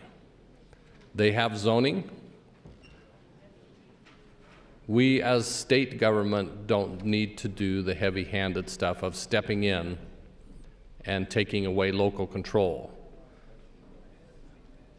For any of you who are interested, personal property rights and local control are my hot button words. If you want me to get to engage, use those phrases. One of the other things that I want to take a little bit of time talking about to everyone who's listening or watching is green energy. What is green energy? I think it's misnamed, it's renewable, but it's not really green energy. I think it should be called warm, pink, fuzzy energy because it makes you feel good. It costs you more, it's not reliable, so therefore there is no reason to have it except that it makes you feel good. And I'm not opposed to anybody feeling good. If you want to go to a movie and spend your money to feel good, that's great. But don't expect me to pay the price for higher electricity because you want to feel good about yourself and to believe you're supporting some big cause. Gerald Gentleman Station, coal fire plant belonging to NPPD in Sutherland, Nebraska, has come up. It is probably the most efficient coal plant in the United States. We have cheap electricity in Nebraska for a reason. Our power companies have done a good job of keeping our costs down, of managing the assets. We have more generating capacity than we need in this state, by about 50%. The reason that our project needs to be built is because we were very close to brownouts in north central northeast Nebraska in 2012 during the drought. The irrigation demand, that is the true benefit of the state of Nebraska, of keeping our economy alive, was huge during that drought, and we needed to keep those pumps on to keep the money flowing into the state coffers. The R project completes the grid. And believe you me, as someone who's lived without electricity for 21 days in 1977, it leaves a mark. That is not fun. My main concerns are reliability and cost when it comes to power generation. 1 minute.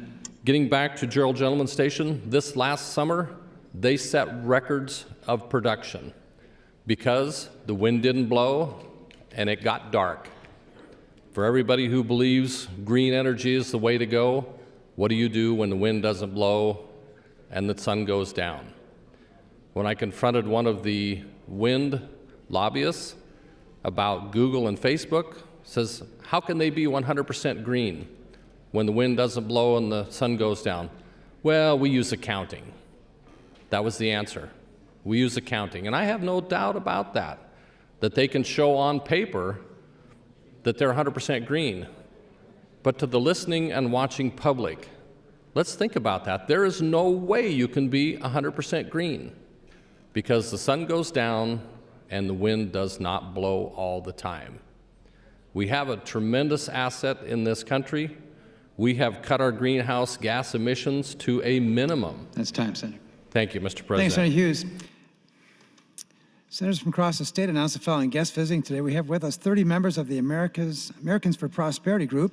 They're with us in the South Belt. If those guests could please rise, I'd like to welcome you to the Nebraska Legislature.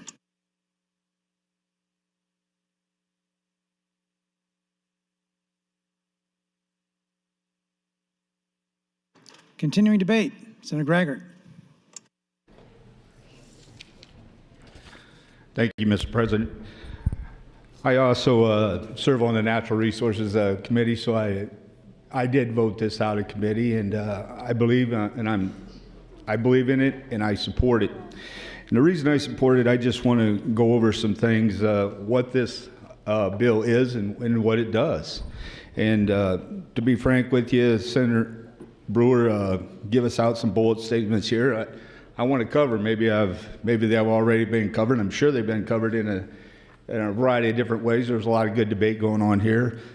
But this bill, it stops people from using force against their neighbors, encourages people to negotiate and reach mutual beneficial agreements, respects everyone's private rights, property rights, does not interfere with public power rights of eminent domain. Private citizens should not have the government power of eminent domain to use against their neighbors just that they can make money. And the very first one that I skipped over, and what this bill really is, and what we really need to address here, it's a very simple bill. It repeals one sentence from the law.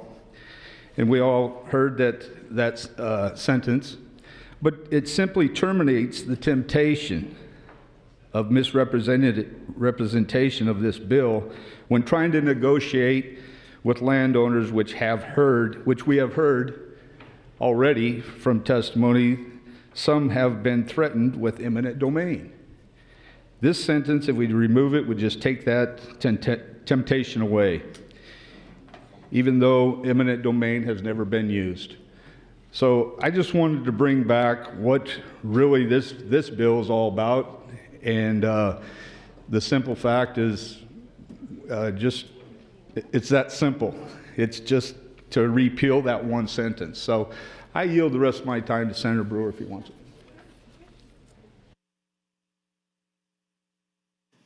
Thanks, Senator Graggart. Senator Brewer, 2 minutes 45. Thank you, Senator Gregg. Thank you, Mr. President. All right. One of the things that is revealing is if you go to the Nebraska Advantage Act and you look under the project applications, and then if you go across and look under the jobs line, there's some revelations there that I think people need to understand.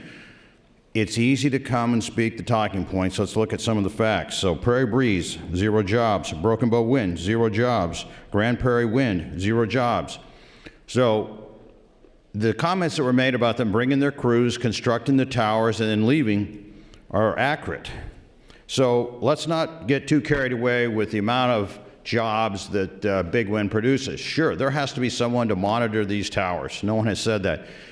But is the investment worth what we get back from them?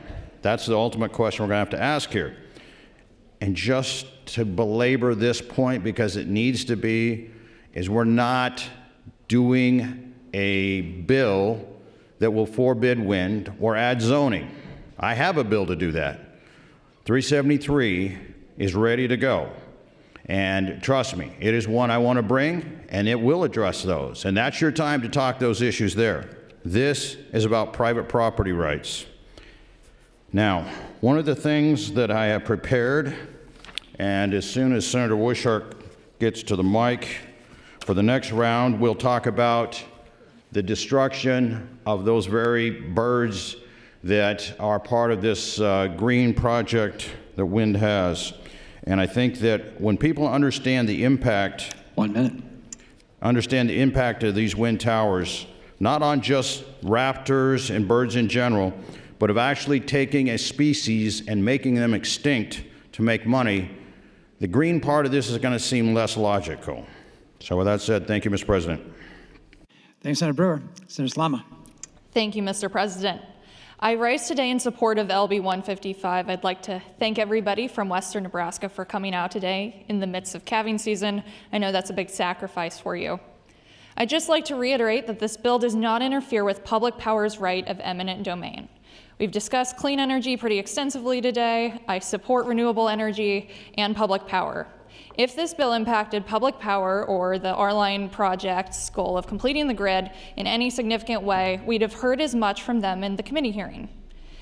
In the discussion of more green power options in the state, I'd like to use the rest of my time to shine a spotlight on nuclear energy. Some of you may know that Cooper Nuclear Station, which is located in my district, is the state's last remaining nuclear power plant. Cooper Nuclear Station, if today's focus is on jobs, represents an enormous asset to our state. According to an analysis by the Nuclear Energy Institute in February 2018, Cooper supports hundreds of jobs in the 5 counties surrounding the plant, which includes Cass, Johnson, Nemaha, Otoe, and Richardson, and the rest of Nebraska through its operations. The NEI estimates that the total number of jobs supported by Cooper annually is more than 1,000. That includes 680 directly created jobs at the plant in those 5 counties and 320 jobs outside of that 5-county area in the rest of Nebraska. Make no mistake, the jobs provided by Cooper Nuclear are high-skilled, good-paying jobs, usually requiring some sort of post-secondary education. Economic stimulus from Cooper produces significant benefits for Nebraska through its plant operations. The NEI's analysis finds that Cooper generates more than $112 million in annual economic output, which includes more than $66 million for the 5 counties surrounding the plant and more than $46 million for the rest of Nebraska. 2018, the total estimated economic benefits for that 5-county area of Cass, Johnson, Nemaha, Otoe, and Richardson counties include $66 million in direct economic output, $63 million in increased gross state product, $70 million in disposable personal income, and the numbers for the rest of Nebraska outside of that 5-county area include $46 million in direct economic output from the plant operations, $26 million in gross state product, and $32 million in disposable personal income. The 680 direct jobs created by Cooper aren't short-term, like you see with wind farms where there's normally a mad rush of employees to build the farms. They get the farm built and then they leave. Many of Cooper's employees have been there for decades. Full disclosure, one of those long-term employees of my dad is my dad, who has been employed there for over 30 years. Cooper is by far the largest employer in my district. Like many families in our district, I watched the closure of Fort Calhoun with great concern, knowing that Cooper was in the same dire straits just 20 years earlier. Although Cooper is licensed until 2034, the loss of Fort Calhoun has made it clear that the loss of Cooper, if ever it were to happen, would be devastating for southeast Nebraska. Cooper isn't just a job creator, it's also far greener than our coal-fired plants. Nuclear power reactors do not produce direct carbon dioxide emissions. Unlike fossil fuel power plants, nuclear reactors do not produce air pollution or carbon dioxide while operating. Nuclear energy provides more than 56% of America's carbon-free electricity. Every year, nuclear-generated electricity saves our atmosphere from more than 555 metric tons of carbon dioxide emissions that would otherwise come from fossil fuels. That's the same as taking 117 million passenger vehicles off the road. I'll wrap up by saying green energy is the future and I support its growth. But we simply can't do that at the expense of the land of our hard-working farmers and ranchers for private gain. To all of my constituents who have contacted me on this bill, worried that the expansion of wind power in the state, which without this bill's passage could be conducted by private companies, could threaten Cooper's future, I hear you. I will defend you in nuclear energy, and I proudly support LB 155 and encourage my colleagues to do the same. Thank you. Thank you, Senator Slama. Waiting in the queue to speak, Senator Bosselman, Holloran, Lowe, and others. Senator Bosselman, you're recognized, and this is your third time at the mic. Thank you, Mr. Speaker. I want to talk about a couple things. One thing, actually, there's a couple things we want to get squared away here. The lowest fuel cost is not wind. Fuel load, it's nuclear, period. That is, if you want to go to the lowest fuel cost load, it's nuclear, it's not wind. That's a fact. Nebraska has low electric price, has had historically very low electric utility prices over the years because of baseload generation. And what's that baseload generation? That baseload generation is coal, it's gas, natural gas, it's nuclear, it's hydro.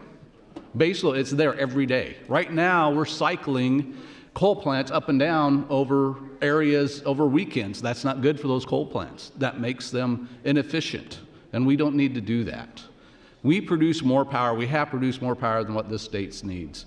And when the wind doesn't blow, the sun doesn't shine, guess who has to pick that up? My question to you is, what 40% of the day do you want electricity? Because that is the most efficient production that they can have on those things. I'm not against renewables. I'm not saying that. I'm saying we need to be smart about what we do. What Senator Slama said, and I will, Senator Wishart and Senator Wayne, I agree with them all, because nuclear is green. It has 0 carbon emissions. Fort Calhoun Nuclear Power Station was closed down. That was 1,000 employees and an average pay of $84,000 a year, plus their spouses. Those are professionals. Plus when they did fuel outages and that increased to bring in all of the pipe fitters, all of the other electricians, all those people that need to come in. That's a $1 billion drain on the state. And now they're going to have to turn around and pay $1 to $2 billion in order to shut down that plant, to decommission it. That wasn't needed. I want to talk about Germany. That comes up a lot. So let's talk about fuel prices. Germany has gone 100% renewable, they were going to. Right now, Germany is the 3rd highest cost of electric rates in the world at 43.29 cents per kilowatt hour. Nebraska, or the United States, Nebraska is 15.75 cents per kilowatt hour. You hear that? 45 cents per kilowatt hour to 15 cents per kilowatt hour. And why is that? And another thing is that now they are producing more carbon because they've had to, their grid doesn't handle it, so they've closed their nuclears or closing their nuclears, they closed their coal. They can't keep up. It was a demand that they couldn't keep up with, and it shut down their grid in Germany, so now they're cranking their coal plants back up. Now they're producing more carbon than they ever did before because of this. That's not a direction we want to go. I'm going back to baseload generation. Is there clean coal? You bet. Is it better than what it used to be? You bet. Nuclear is an option that Ernie Goss agrees with, and states we need to go there. Nuclear is an area that we have to go to if we want to stay baseload generation and clean. Gas, methane, all those things that Senator Wishart talked about before produce carbon. Nuclear doesn't. Further on what a Wall Street Journal calls Merkel's energy vend, a meltdown involving astronomical costs, from the Wall Street Journal, it said, once seen as a paragon of green energy virtue, that the energy vend is nothing like it was sold to be by green energy huskers. In fact, things have gotten so bad that we can expect activities to grow totally silent on Germany's energy veld as its failure becomes glaring and embarrassing. The Wall Street Journal editorial boards reminds readers that Germany is not even going to come close to meeting its 2020 or 2030 targets, despite the hundreds of billions of euros committed to the project so far. So what does that mean? That means in Nebraska, the public power entities are the ones who need to make those decisions as to where they're at. Public power needs to have the base load generation to sustain our energy in the state. Otherwise, I'm going to ask you again, what 40% of the day do you want electricity at your house? And in the wintertime, or when the wind gets too strong in the summertime, and those turbines shut down, what 20% do you want? When we start having high loads because of irrigation and that, we're not going to have the power to supply for Senator. that. Thank you. Thank you, Senator Bosselman. Senator Halloran, you're recognized. Thank you, Mr. President. I stand fully in support of LB 155. Eminent domain is a very powerful tool. Government's a very strong entity when it comes to, and we as a body, legislative body, have responsibility to make sure it's not abused. And eminent domain is one of the very commonly abused powers that government can have. Senator Brewer's bill is a simple bill. We've said that many times. In the current statutes, the way the current statute reads, only a consumer-owned electric supplier operating in the state of Nebraska may exercise eminent domain authority to acquire the land rights necessary for the construction of transmission lines and related facilities. What he's taking out is one line: the exercise of eminent domain to provide needed transmission lines and related facilities for a private developed renewable energy generation facility is a public use. Senator McAllister on a number of occasions has said private enterprise does not have the authority of eminent domain. But by current statute, by proxy, a private enterprise is using eminent domain. It should not fall under their authority to be able to do that, not for their own private gain. Is Senator McAllister on the floor? I would like to ask him a question. I don't see him. Yes, he is. Senator McAllister, are you on the floor to answer a question? You yield, Senator McAllister. Yes, I do. Thank you, Senator McAllister. Quick question. If this was such an important bill and it had such a dramatic effect on public power, can you explain why the only opponents were Advanced Power Alliance, Center for Rural Affairs, Nebraska Farmers Union, and one individual for themselves? And why wasn't public power there in the opposition? Well, I think I said in my testimony, Senator, that the primary focus of this bill is symbolic. This tells developers and other people throughout the state, the Facebooks and the Googles and everybody else, that Nebraska is not open for business. But in terms of its actual practical effect, it's pretty limited. I quite agree. The question I asked was, why was it public power in opposition at the hearing? Perhaps they didn't feel it's infringed on their rights and abilities to do business in Nebraska. So since they didn't have a dog in the fight, they chose not to enter the fray. So if they didn't have a dog in the fight, Senator, whose fight is this? Well, as I just tried to explain, the primary response, it's symbolic. I think we need to tell those developers that work with Google and Facebook that Nebraska is open for business. We need their jobs. We need their construction. It's the future. I think we need to embrace it. Senator, you keep using the word symbolic. Can you look these folks in the eye up here in the balcony and tell them that this is simply symbolic? Well, I think I can. Hello, and but I think, however this comes out, we need to continue this discussion. Thank you, sir. I would like to yield the balance of my time to Senator Brewer. Senator Brewer, 1 minute, 10 seconds.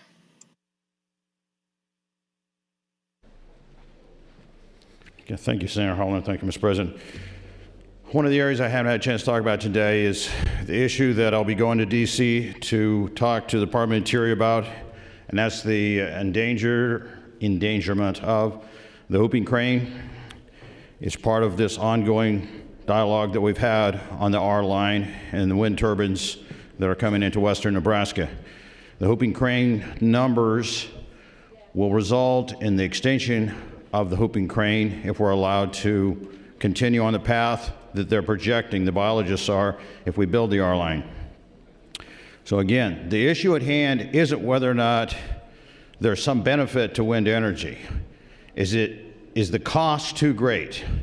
And as a result of that, are we going to, for whatever price we get for the ability to rent out our land to the wind tower, cause an entire species to become extinct?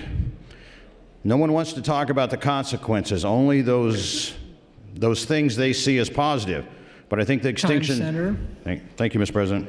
Thank you, Senator Halloran, Senator McAllister, and Senator Brewer. Senator Blood, you're recognized.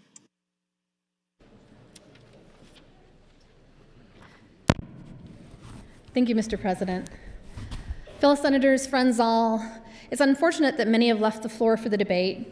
Either they don't want to listen to the debate or they have already made up their minds, and I find that troubling because I think there's a lot here to debate and discuss. I think this debate has gone off the rails a little bit. Right now, I don't necessarily stand in support of this bill, nor do I stand against this bill, because I'm still not hearing what I need to hear to support or oppose. One of the concerns I have, and Senator Hughes touched down on it, is I do think this is a local control issue, that a fundamental principle of our Constitution is the belief that local governments are better suited to deal with local issues. Local government is better suited to create policy that empowers communities to conserve natural resources and grow their economies simultaneously. One of the concerns I have is that we did have a previous bill, LB 373, that was also Senator Brewer's. And what I'm hearing about property rights in that hearing and on today's debate actually seem to oppose each other. And the thing that I'm concerned about is this about eminent domain or is this about wind energy?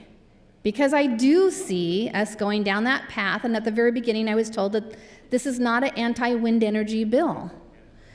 But yet people keep coming to the mic to say otherwise. So where are we at on this bill? I know that, and I give kudos to Senator Brewer's team, that people have typed out information that they can read on the mics on behalf of 155. It's a well-organized team. I give you kudos for that. But what is the message and what is this bill about? Is it ultimately about eminent domain? If so, that is a local control issue.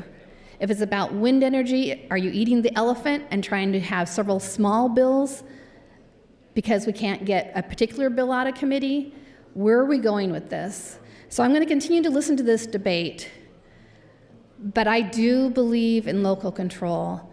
I do believe that we're being big brother when we address this issue, that it is not our job to do, and I believe the Constitution has told us specifically that this is something that we should be standing back on. With that, I would be happy to give Senator Brewer any additional time that I have left. Thanks, Senator Blood. Senator Brewer, 2 minutes, 19 seconds. Thank you, Senator Blood. I got to admit, about passed out when you said that, but all right, let's go back on the issue of local control. Part of the problem that we're having now is there is a template that Big Wind uses when they come into a county. And the very first thing they do is make sure that the county commissioners are going to be in bed with their thoughts on how the future of that county should look. And they're very good at shaping that fight. So they have an advantage to start with because they have deep pockets and they have the ability to influence people. And when they do that, they take away that local control. So what I'm saying is we can't piecemeal this county by county to try and fix this. What we need to do is have a law, just like they changed the law to the way it is now, to fix that change. We've heard about how when 824 came up, that it was in committee and it couldn't get out of committee. It was a 4-4 vote. And I will tell you that there are people stacked on that committee for the sole purpose of blocking anything to do with wind because they are bought and paid for by big wind. So when they do that, that makes that committee ineffective. 1 minute. They take a shell out of 824, amend it, bring it to the floor, and then they stick their poison in that and then run it through the floor here and get it made into law.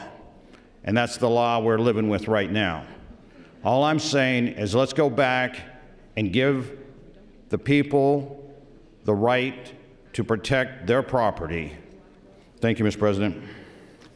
Thanks, Senator Brewer. Senator Wayne. Thank you, Mr. President. Colleagues, I started hearing an urban versus rural divide during this debate. And I think we need to be very conscious of that divide. I'm one of the few who have traveled the state, went out to Senator Brewer's beautiful country multiple times and hung out and listened to people out there with their concerns. But like I said before, I think my issue with this bill, and I'm still struggling where I am on it, is I think it's a Band-Aid to a bigger issue. And this is something that our body, we tend to do over and over.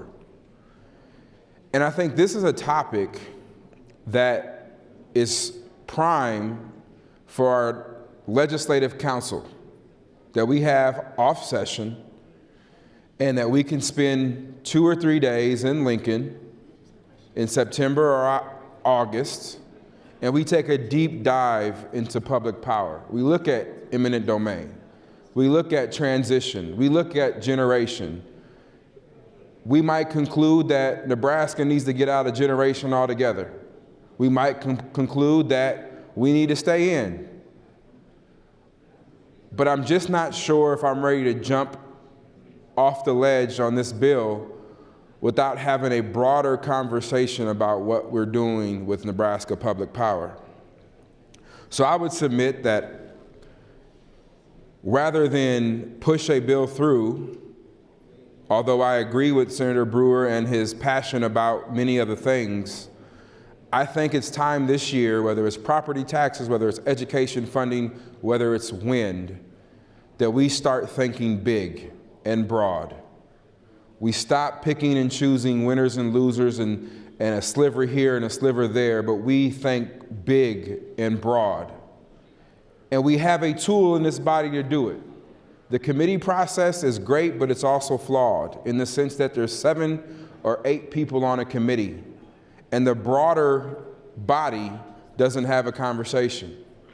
But we have a tool through our legislative council that can give the whole body a time to meet, listen, ask tough questions, take a deep dive into a topic that impacts everybody. Because oftentimes we come with the bill that is meant for our district, and we always don't understand the other side of the coin. So whether it's letting this bill go through select file, whether it's adding amendments, whether it's filibustering a bill, we can do all those things because we're not talking about the bigger issue. So what I would like to see today and tomorrow, if this goes into it, is let's start figuring out and let's all start emailing and calling Senator Hilgers, who is our exec board chair, and employ him to Put this on the agenda for a legislative council deep dive. And I think as a body, we need to start figuring out 4 or 5 topics that we meet and take deep dives on that impact all of Nebraskans. I think we'll see the same thing with property taxes this year. It'll come out of committee, it'll look great, and there'll be questions, and people get concerned about 1 or 2 things because we all don't have the bigger understanding of how it'll affect the rest of Nebraska. So I implore, rather than having a continued debate on this topic, let's all agree to take a bigger deep dive, and maybe we'll end up right back here, but at least the entire body will understand Brewer's position. At least the entire body will understand Wishart's position. Because we'll have time, rather than a 5-minute conversation on a mic, to really understand where we're at. Because those both are legitimate concerns that we have to deal with. We have to deal with the sandhills and people not wanting a windmill in their backyard. We have to deal with that. But we also have to deal with green and renewable energy that many people are demanding. And a 5-minute conversation with 10 seconds left on the mic won't bring us together to come to a real vote on what we're doing. Thank you, Mr. President. Thank you, Senator Wayne. Senator Brewer, you recognize to close on LB 155. Thank you, Mr. President. I normally agree with Senator Wayne, and there is a lot of wisdom in what he says. And I must admit, when he came west with me, there were a few that met him that weren't absolutely impressed by his willingness to listen. The problem is, this may be a Band-Aid, but it's a start. I have asked the people that are in the balcony to come to Lincoln 5 times in the last 2.5 years to sit through committee hearings and natural resources where 4 people on that committee, no matter what happened, were never going to vote to allow that bill out of committee. So now we finally have the bill here, and we've had fair and open debate on it. It's a simple bill. Everybody brings in all of these outside issues, trying to poison it, trying to figure out a way to stop it because somehow they didn't think it was green enough, and that what I was trying to do was wrong and evil. All I'm trying to do is protect landowners. Yeah, they're the landowners of my district, but they're landowners across the state of Nebraska too. This bill does nothing to harm anything. It doesn't hurt public power. It's not going to stop wind energy. It's going to force them to talk to people, to negotiate. To the 30 senators, and for the most of them that aren't on the floor now, and to the people that made the trip to Lincoln, I apologize for looking down on this empty floor right now, because what happens if you don't like what people are saying, you leave. You just get up and leave, because guess what? You don't have to listen to it, and you don't have to feel any pressure from anyone. So they'll come stumbling in here when I call for a call of the House here in a few minutes, and we'll see how this vote shapes up. But I want you to know that on this issue, I fought the good fight, and we'll see how it comes out. If this doesn't work, we'll come back for round 2. But shame on those that don't want to hear the fight and just want to vote because they are bought and paid for. This is an issue all of Nebraska should be worried about, not just the Sandhills. With that, thank you, Mr. President. Thank you, Senator Brewer. Members, you've heard the debate on LB 155. The question before the body is advance the bill to E&R initial. It's been a request to place House on a call. The question is, shall the House go into call? Those in favor vote aye. Those opposed vote nay.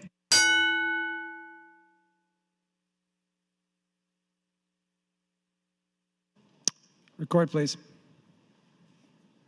23 ayes, 2 nays to place the House under call. The House under call. Senators, please return to your desk and check in. The House is under call. All unexcused guests, please leave the floor. The House is under call.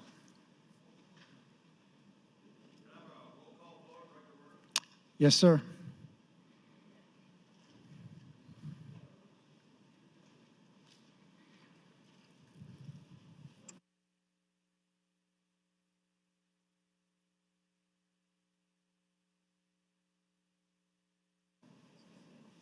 Senator DeBoer, if you can check in.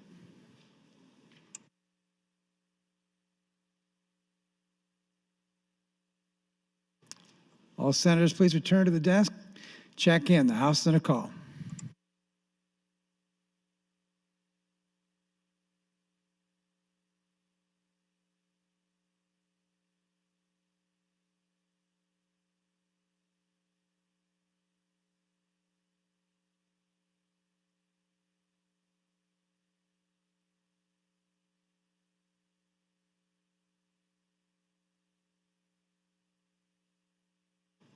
Senators Kavanaugh, Morfeld, Pansing Brooks, Chambers, and Arch. Please return to the floor and check in. The House is under call.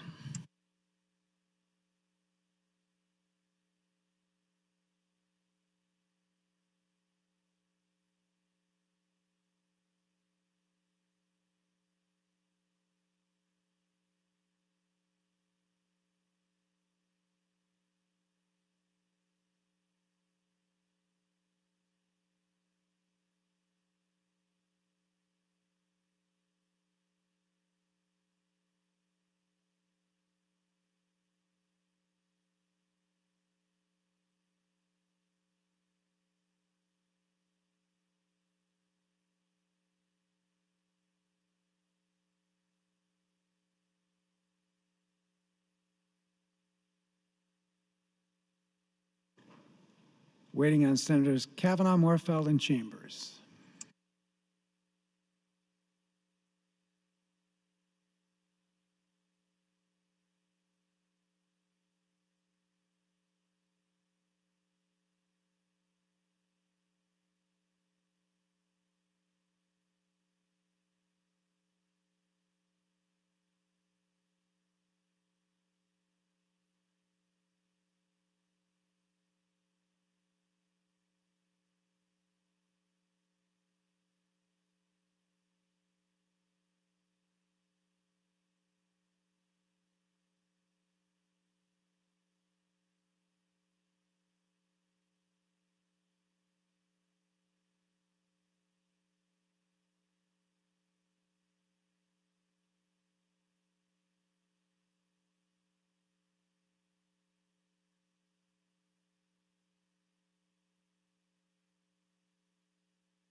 Senator Brewer, we're lacking Senator Chambers. We can proceed or wait. It's your call.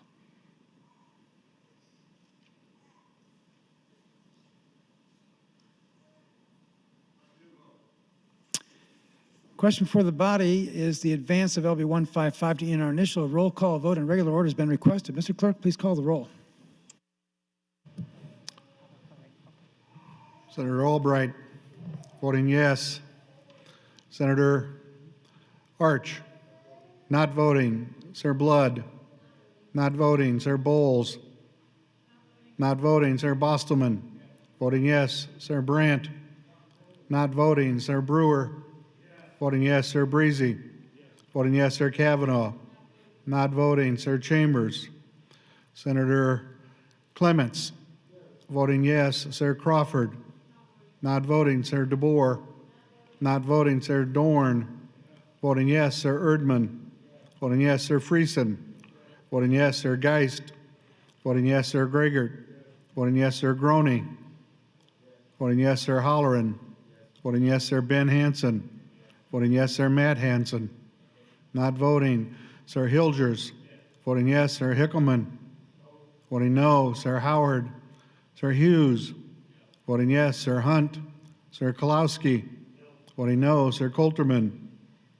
Sir Lagrone, voting yes. Sir Lathrop, voting no. Sir Lindstrom, not voting. Sir Linehan, voting yes. Sir Lowe, voting yes. Sir McAllister, voting no. Sir McDonald, voting yes. Sir Morfeld, voting no. Sir Moser, voting yes. Sir Merman, voting yes. Sir Pansing Brooks, Voting no, Sir Quick. Voting no, Sir Shear. Voting no, Sir Slama. Voting yes, Sir Stinner. Voting yes, Sir Vargas. Not voting, Sir Walls. Not voting, Sir Wayne. Not voting, Sir Williams. Not voting, Sir Wishart. Not voting, 23 ayes, 8 nays, Mr. President, on the motion to advance the bill. The bill does not advance. I raise the call.